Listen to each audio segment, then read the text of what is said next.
मैं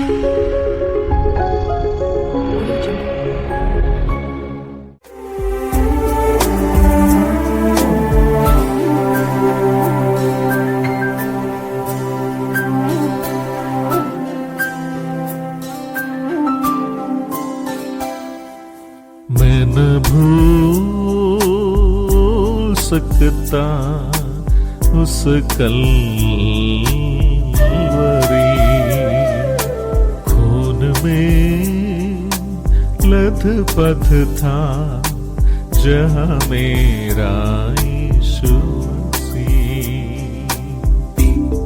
परमेश्वर के धन्य नाम की महिमा हो। आज के आराधनात्मक मनन की ओर आप सभी का बड़े विनम्रता पूर्व स्वागत करता हूं। आइए आज के मनन के लिए हम एफेसियों की पत्री अध्याय 4 उसके आखिरी भाग पढ़ेंगे। और जैसे परमेश्वर ने मसीह में तुम्हारे अपराध क्षमा किए, वैसे ही तुम भी एक दूसरे के अपराध क्षमा करो। आराधना का केंद्र विषय प्रभु यीशु मसीह की महिमा एवं महिमावान प्रभु की नम्रता ही है। इस पर कोई तर्क है ही नहीं। परमेश्वर के स्वरूप में होकर भी परमेश्वर के तुल्य होने को अपने वश में रखने की वस्तु उन्होंने नहीं समझा, वरन अपने आप को ऐसा शून्य कर दिया और दास का स्वरूप धारण किया और मनुष्य की समानता में हो गया और मनुष्य के रूप में प्रकट होकर अपने आप को दीन किया और यहाँ तक आज्ञाकारी रहा कि क्रूस की मृत्यु भी सह ली। फिलिपी अध्याय 2 की 6 से 8 तक। हमारी आराधना का केंद्र विषय महिमावान प्रभु की यह नम्रता ही। रविवार में इकट्ठे होकर हम रोटी तोड़ने के द्वारा यही सच्चाई की याद करते हैं, परंतु फिलिपियों के लिए प्रेरित पौलुस यीशु मसीह की नम्रता के बारे में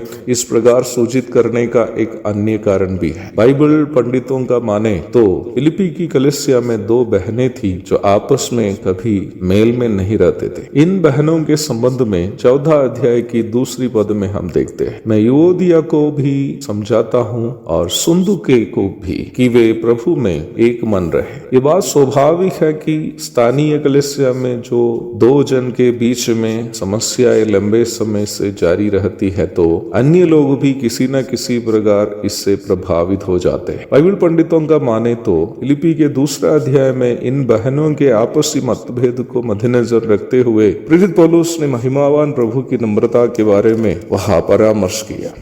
रविवारीय सभाओं में रोटी तोड़ने की सेवा में नियमित रूप में भाग लेने वाले हम यदि निम्न सेवकाई को केवल एक प्रथा के रूप में करते जाए और उसकी प्रायोगिक परिप्रेक्ष्य को जीवन में यदि नहीं उतारते हैं तो निम्न सेवकाई में भाग लेना हमारे लिए निरर्थक हो जाएगा। हमें चाहिए कि हम नियमित रूप में प्रभु भोज में भाग ले और साथ ही साथ उसकी प्रायोगिक परिप्रेक्ष्य को जीवन में उतार भी दे। कलीसिया में भी और बाहर में भी लोगों के साथ मतभेद उत्पन्न होना या अभिप्राय में भिन्नता होना स्वाभाविक है। हमारे प्रभु यीशु मसीह भी जब दुनिया में थे, कई ऐसे लोग थे जो प्रभु को पसंद नहीं करते थे। यहाँ तक उनके भाई लोग भी यह नहीं चाहते थे कि प्रभु घर में रहे। यूहन्ना 7 की 3 और 5। प्रभु अपने ज्यादातर रात को जैतून के पहाड़ पर बिताया करता था। यूहन्ना अध्याय 7 की 53 और 8 की 1। उसके बावजूद भी प्रभु ने कभी भी उन लोगों के खिलाफ कोई ऐसा काम नहीं किया जिससे उन लोगों का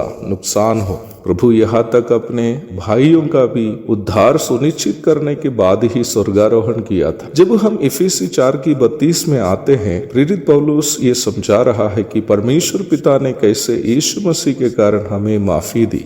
पाप में डूबे हमें माफी देने के लिए अन्य कोई कारण परमेश्वर के पास था ही नहीं सिवाय यीशु मसीह। यीशु मसीह की मृत्यु वो एकमात्र कारण है जिससे परमेश्वर ने हमारी क्षमा की, अथवा जिस परमेश्वर को हमें दंड देना चाहिए था वही परमेश्वर हमें माफी देने का भी कारण स्वयं बनाया। वो कारण उनके बेटे की प्रायश्चित मृत्यु थी। प्रभु भोज में भाग लेने के लिए रोटी की ओर हाथ बढ़ाते समय हमें यह भी याद रखनी चाहिए कि जो लोग हमें सताते हैं, बदनाम करते हैं या हमारा नाश चाहते हैं, उनको माफ करने के लिए हमें भी कोई अन्य कारण की जरूरत नहीं है सिवाय यीशु मसीह में पिता से हमें मिली हुई क्षमा। एक और धन्य आराधनात्मक दिन की शुभकामनाओं के साथ मैं अपने शब्दों को यहाँ पूर्ण विराम देता हूँ। प्रभु आप सबको आशीष दे, आमीन। जिसकी आज्ञा में आंधी शांत हुई, जिसकी वाणी में अंधे देख लिए, उस महान प्रभु अपनी जान को मेरे खातिर कुर्बान किया। जिसकी आज्ञा में आंधी शांत हुई, जिसकी वाणी में अंधे देख लिए, उस महान प्रभु अपनी जान को मेरे खातिर कुर्बान किया।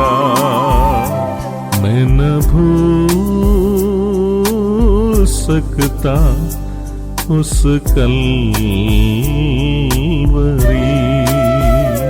खून में लथपथ था जहाँ मेरा यीशु मसीह।